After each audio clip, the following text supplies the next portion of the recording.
بسم اللہ الرحمن الرحیم۔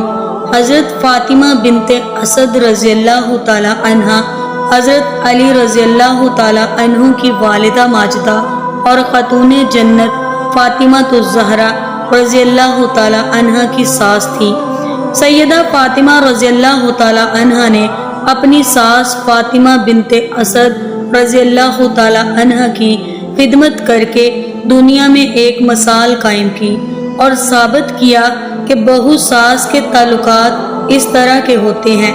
سیدہ فاطمہ الزہرا رضی اللہ تعالی عنہ جب گھریلو کام کاج سے فارغ ہو جاتی، ان کی ضرورت کا خیال رکھتی، انہیں زیادہ کام نہ کرنے دیتی، ان کو آرام سے رکھنے کی کوشش کرتی، ان کے کپڑے دھوتی، انہیں کھانا کھلاتی، ان کا بستر صاف کرتی اور بچھاتی، اور اگر کوئی کام ان کے ذمہ ہوتا تو اس میں ان کی مدد کرتی۔ ان کی ساس فرماتی ہے کہ فاطمہ رضی اللہ تعالی عنہ نے جس قدر خدمت میری کی ہے، اتنی خدمت شاید کسی بہو نے اپنی ساس کی ہو۔ میری بہو جو حضور کریم صلی اللہ علیہ وآلہ وسلم کی بیٹی ہے، مجسمہ محبت ہے، بے حد خدمت گزار ہے اور مجھے حقیقی ماں کی طرح جانتی ہے۔ حضور سرکار دو عالم صلی اللہ علیہ وآلہ وسلم کو بھی حضرت فاطمہ بنت اسد رضی اللہ تعالی عنہ سے بہت محبت تھی۔ حضرت عبد المطلب کی وفات کے بعد جناب ابو طالب اور ان کی زوجہ حضرت فاطمہ بنت اسد رضی اللہ تعالی عنہ نے جس محبت و خلوص کے ساتھ حضور نبی کریم صلی اللہ علیہ وآلہ وسلم کی سرپرستی اور حفاظت و حمایت کی، اس کا اندازہ حضور نبی کریم صلی اللہ علیہ وآلہ وسلم کو بخوبی طور پر تھا۔ یہی وجہ تھی کہ جب حضرت فاطمہ بنت اسد رضی اللہ تعالی عنہ کے انتقال کا وقت قریب آیا تو آپ صلی اللہ علیہ وآلہ وسلم نے فرمایا کہ جب وہ وصال کر جائیں تو مجھے خبر دینا۔ چنانچہ حضور سرکار مدینہ صلی اللہ علیہ وآلہ وسلم اپنے صحابہ کرام رضی اللہ تعالی عنہم کی ایک جماعت میں تشریف فرما تھے۔ ایک شخص نے آ کر خبر دی کہ حضرت علی رضی اللہ تعالی عنہ کی والدہ ماجدہ حضرت فاطمہ بنت اسد رضی اللہ تعالی عنہ انتقال کر گئی ہیں۔ یہ سن کر آپ صلی اللہ علیہ وآلہ وسلم کی چشمان عطر میں آنسو آ گئے اور صحابہ کرام رضی اللہ تعالی عنہ سے فرمایا، اٹھو ہم اپنی ماں کے پاس جاتے ہیں۔ پھر حضور سرکار دو عالم صلی اللہ علیہ وآلہ وسلم کے ساتھ اٹھ کر چل دیے۔ جب حضرت فاطمہ بنت اسد رضی اللہ تعالی عنہ کی میت کو دیکھا تو سرہانے کھڑے ہو کر رقت انگیز لہجے میں فرمایا، اے میری ماں، میری والدہ کے بعد آپ میری ماں تھی، اللہ تعالیٰ آپ پر رحم فرمائے۔ حضور سرکار دو عالم صلی اللہ علیہ وآلہ وسلم نے ان کی بہت زیادہ تعریف فرمائی، پھر اپنے بدن مبارک سے اپنی قمیض اتاری اور گھر والوں کو دے کر فرمایا کہ غسل کے بعد اس سے ان کا کفن بنانا۔ اس کے بعد حضرت اسامہ بن زید رضی اللہ تعالی عنہ، حضرت ایوب انصاری رضی اللہ تعالی عنہ اور حضرت عمر فاروق رضی اللہ تعالی عنہ سے فرمایا، ان کے لیے قبر کھودو، اور لحد کو اپنے دست مبارک سے بنایا اور اپنے دست مبارک سے اس کی مٹی نکالی۔ جب حضرت فاطمہ بنت اسد رضی اللہ تعالی عنہ کا جنازہ تیار ہو کر باہر آیا تو آپ صلی اللہ علیہ وآلہ وسلم نے جنازے کا پایا اپنے مبارک کندھوں پر رکھا اور اپنے راستے میں کبھی آگے سے اور کبھی پیچھے سے کندھا دیتے تھے۔ جب ان کی قبر پر پہنچے تو قبر میں داخل ہو کر لحد میں لیٹے، کچھ قرآن پاک پڑھا اور دعا مانگی، اے اللہ تو میری ماں فاطمہ بنت اسد رضی اللہ تعالی عنہ کی مغفرت فرما اور ان کے لیے اس قبر کو وسیع کر دے۔ پھر جب قبر سے باہر آئے تو حضور سرکار کائنات صلی اللہ علیہ وآلہ وسلم کی چشمان عطر سے آنسو جاری تھے اور جنازہ پڑھ کر حضرت فاطمہ بنت اسد رضی اللہ تعالی عنہ کو لحد میں اتار دیا۔ ایک مرتبہ حضرت علی رضی اللہ تعالیٰ عنہ نے دوسرا نکاح کرنا چاہا، جس کی وجہ یہ تھی کہ ابو جہل کے بھائی نے حضرت علی رضی اللہ تعالیٰ عنہ کو غورہ بنت ابو جہل سے نکاح کی ترغیب دلائی، تو حضرت علی رضی اللہ تعالیٰ عنہ نے اس کی حامی بھر لی۔ چنانچہ غورہ بنت ابو جہل کے سرپرست حضور نبی کریم صلی اللہ علیہ وآلہ وسلم سے اس نکاح کی اجازت لینے کے لیے آئے۔ حضور نبی کریم صلی اللہ علیہ وآلہ وسلم نے سخت ناراضگی کا اظہار فرمایا۔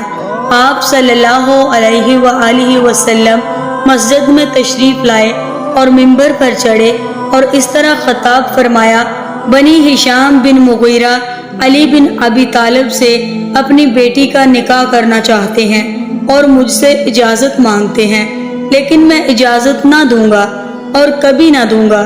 البتہ علی بن ابی طالب میری بیٹی کو طلاق دے کر ان کی لڑکی سے نکاح کر سکتے ہیں۔ فاطمہ رضی اللہ تعالی عنہا میرے جسم کا ایک حصہ ہے، جس نے اس کو اذیت دی اس نے مجھے اذیت دی۔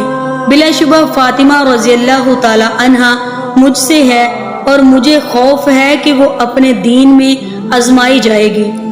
اس کے بعد حضرت ابو العاص رضی اللہ تعالی عنہ بن ربی کا ذکر فرمایا، جو کہ آپ صلی اللہ علیہ وآلہ وسلم کے داماد سیدہ زینب رضی اللہ تعالی عنہ کے شوہر تھے، کہ اس نے مجھ سے جو بات کہی اس کو سچ کر کے دکھایا اور جو وعدہ کیا اسے وفا کیا، اور میں حلال کو حرام اور حرام کو حلال کرنے نہیں کھڑا ہوا، مگر اللہ کی قسم اللہ کے رسول صلی اللہ علیہ وآلہ وسلم کی بیٹی اور اللہ تعالیٰ کے دشمن کی بیٹی ایک ساتھ جمع نہیں ہو سکتی۔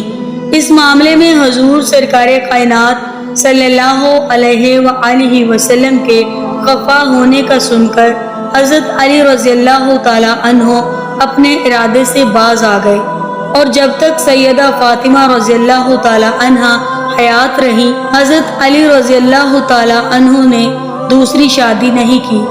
ایک حدیث پاک میں آتا ہے کہ سیدنا رسول کریم صلی اللہ علیہ وآلہ وسلم نے ارشاد فرمایا: فاطمہ رضی اللہ تعالی عنہ میرے جگر کا ٹکڑا ہے، جس نے انہیں تکلیف دی اس نے مجھے تکلیف دی، اور جس نے ان سے بغض رکھا بلا شبہ اس نے مجھ سے بغض رکھا۔ پھر ارشاد فرمایا: بے شک اللہ تعالیٰ فاطمہ رضی اللہ تعالی عنہ کے غصے سے غضب فرماتا ہے اور ان کی رضا سے خوش ہوتا ہے۔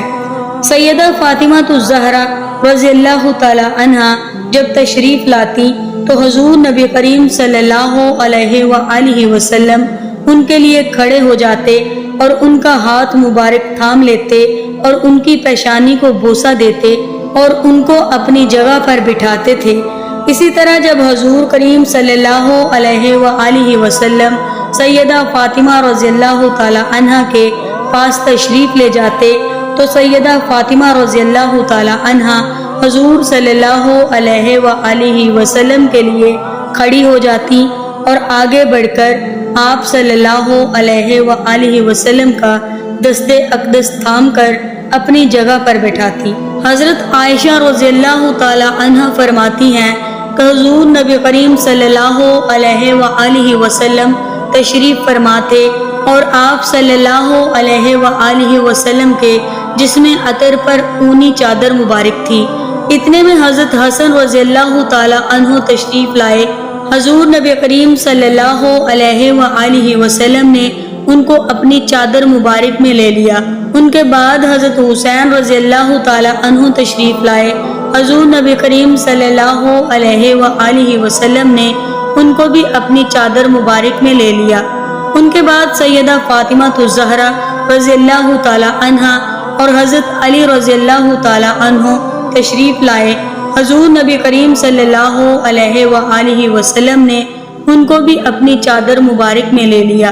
اس وقت یہ آیات مبارکہ تلاوت فرمائی جس کا ترجمہ یہ ہے: بے شک اللہ تعالیٰ ارادہ فرماتا ہے کہ اے اہل بیت تم سے ناپاکی کو دور فرمائے اور تمہیں خوب پاک و منزہ بنائے۔ اور حضور سرکار مدینہ صلی اللہ علیہ وآلہ وسلم نے ان چاروں نفوس قدسیہ کے بارے میں ارشاد فرمایا، میں اس سے جنگ کروں گا جو ان سے جنگ کرے گا، اور میں ان سے صلح کروں گا جو ان سے صلح کرے گا۔ آج کی ویڈیو میں تھا بس اتنا ہی۔ امید کرتی ہوں کہ آج کی ویڈیو آپ کو بہت پسند آئی ہوگی۔ ویڈیو پسند آئے تو لائک ضرور کیجیے گا، اور مزید ایسی اسلامک ویڈیوز دیکھنے کے لیے ایمان وائس کے سبسکرائبر بننا مت بھولیے گا۔ اللہ حافظ۔